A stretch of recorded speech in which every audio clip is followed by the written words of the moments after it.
Okay, hello everyone. Let's further our examples of Snell's law and look at this problem. So let's say find angles 2 and 3 for a light ray entering the glass of a window pane and then coming back out if angle 1 is 45 degrees. So let's start by drawing this.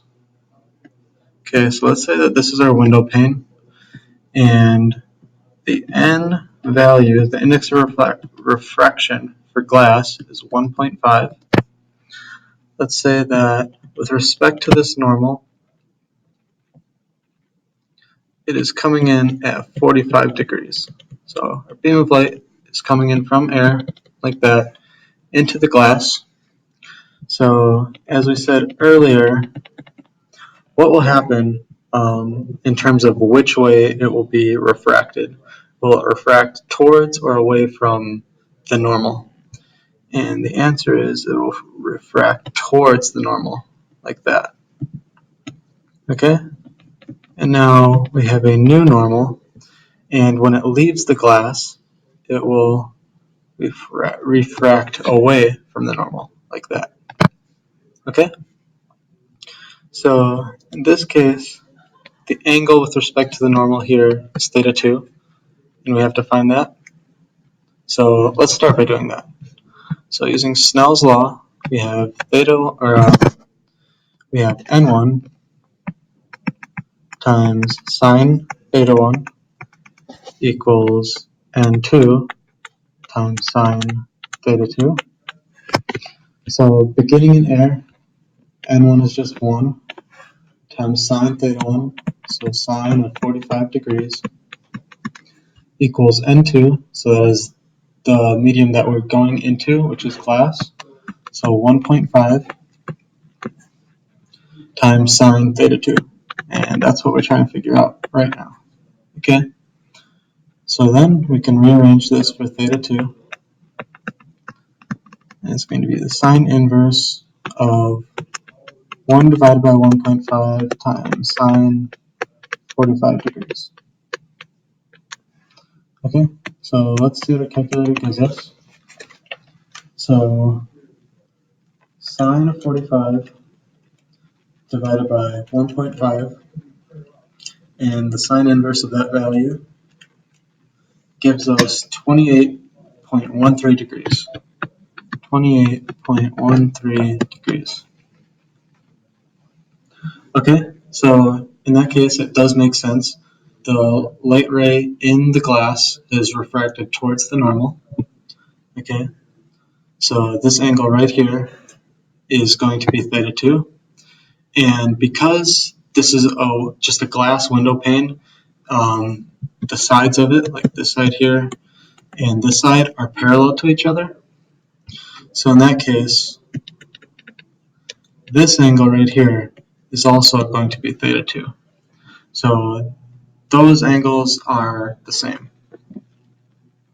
Okay, with that in mind, we're asked to find what theta 3 is, which is the angle from the ray to the normal coming out back into the air.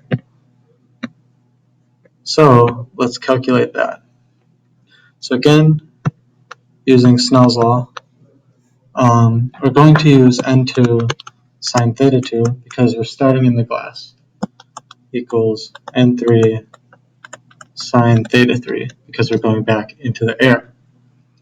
So we have 1.5 times sine theta 2, 28.13 degrees, equals n3, the value for air, times sine theta 3, which is what we're trying to figure out. Okay, so to rearrange this for theta 3, we can take sine inverse of 1.5 times sine 28.13 degrees. Okay, so let's punch that into our calculator and see what we get. So sine of 28.13 times 1.5 and sine inverse of that value gives us 45 degrees. Okay, So now that we've done this, we see something really interesting. So we began with light going into the glass at 45 degrees, it being refracted, and then coming back out at 45 degrees. So what this tells us is if we're ever looking at something on the other side of a window at some angle, like 45 degrees, that the light is actually shifted to the side a little bit. So it's not as if, we look directly through like that. It's actually going to be shifted a little bit to the side. Okay? So something a little interesting. Let's keep going. For this example, let's say a man shines a flashlight from a boat into the water, illuminating a rock, as in this figure. What is the angle of incidence, theta 1? Okay, so this is a good problem. We have to start out by doing some trig. So right here they give us a right triangle, and from that we can figure out what theta 2 is. So we first have to figure out what theta 2 is. So we can do trig. We have the opposite side over the adjacent side. Okay, so opposite over adjacent, we can use tan. So tan of theta 2 equals 2.5 meters divided by 3 meters. So theta 2 equals tan inverse of 2.5 divided by 3. Okay, so let's calculate that. Okay, so I'm going to plug this in. I get that it is 39.8 degrees. So theta 2 equals 39.8 degrees. Okay, and then with that, we know that he's in air and the rock is underwater, so we can use Snell's law to figure out theta 1.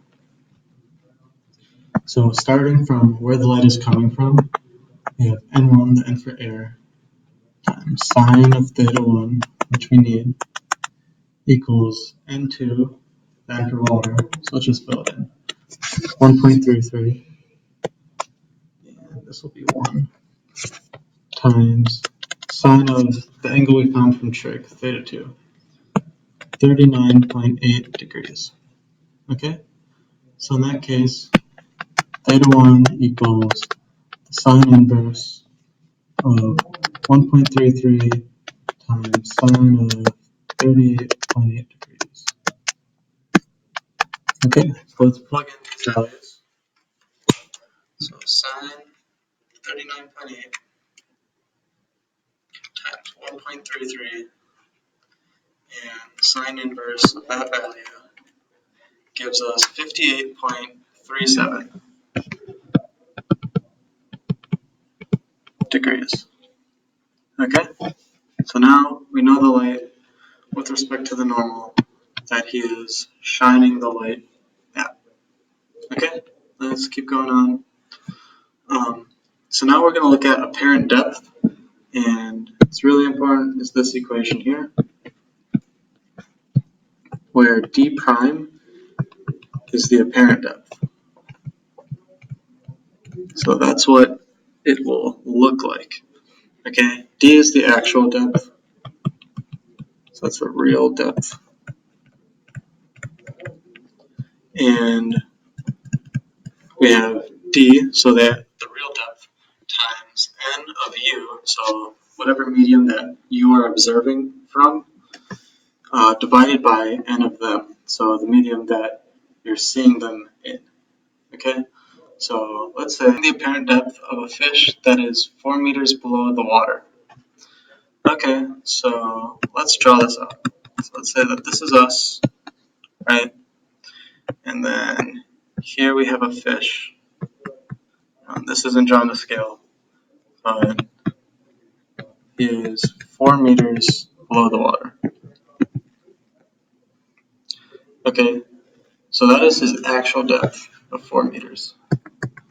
And we need to find the apparent depth. Okay, So let's kind of draw what's happening. So when we see this fish, we are seeing the refracted light. So he's in water, where it's 1.33, and we are in air, which is just 1. So when the light coming from him reaches our eye, it's being refracted away from the normal like that. Okay, but our eye doesn't understand that the light is being refracted. So what it appears like is if the light is coming from here, it appears that no refraction is happening, and this is what it actually looks like to us.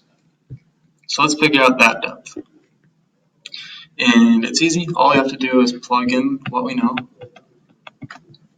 So we take the real depth of 4 meters times the end that we're in, so 1, divided by the end that the fish is in, 1.33. And let's see what our calculator tells us. So 4 divided by 1.33 is 3.01 meters. So this tells us that the apparent depth, what we're perceiving, is that the fish is a lot closer than it actually is, which is something relatable. We've probably seen it in a swimming pool with some change or something. Okay, and let's look at another example of this in reverse. So let's find the apparent depth of a person on a bridge that is 4 meters high from the perspective of a scuba diver. Okay, so let's say that this is the scuba diver's eye, right? And there's a person on a bridge that is 4 meters high.